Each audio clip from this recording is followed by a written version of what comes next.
सही अल-बुखारी किताब वजू का बयान। बाब मनी का धोना और इसका खर्चना जरूरी है, नीज जो चीज औरत से लग जाए इसका धोना भी जरूरी है। हदीस नंबर 234।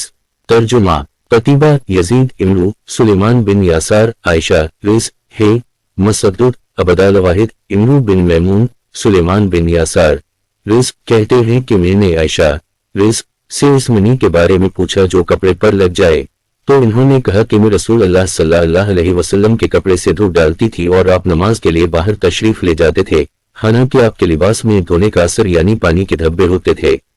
सही अल-बुखारी किताब वजू का बयान। बाब अगर मनी या कोई और नजासत मसलन हीज का खून धोए और फिर इसका असर न जाए तो क्या हुक्म है। हदीस नंबर 231। तर्जुमा सही अल-बुखारी किताब वजू का बयान।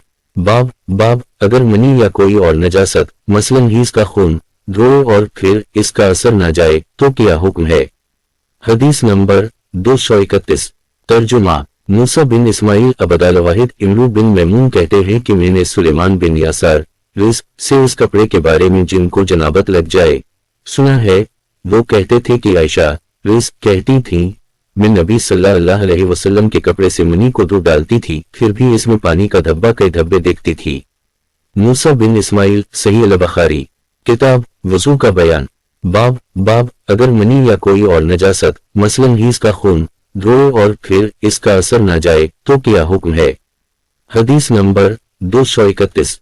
तर्जुमा मूसा बिन इस्माइल अबदाल वाहिद इब्न बिन मैमून कहते हैं कि मैंने सुलेमान बिन यासार रिज से इस कपड़े के बारे में जिनको जनाबत लग जाए सुना है। वो कहते थे कि आयशा रिज कहती थी मैं नबी सल्लल्लाहु अलैहि वसल्लम के कपड़े से मनी को धो डालती थी, फिर भी डेज में पानी का धब्बा कई धब्बे देखती थी। अबदाल वाहिद इब्न बिन मैमून कहते हैं कि मैंने सुलेमान बिन यासार रिज से इस कपड़े के बारे में जिनको जनाबत लग जाए सुना है। वो कहते थे कि आयशा रिज कहती थी मैं नबी सल्लल्लाहु अलैहि वसल्लम के कपड़े से मनी को धो डालती थी, फिर भी इसमें पानी का धब्बा कई धब्बे देखती थी।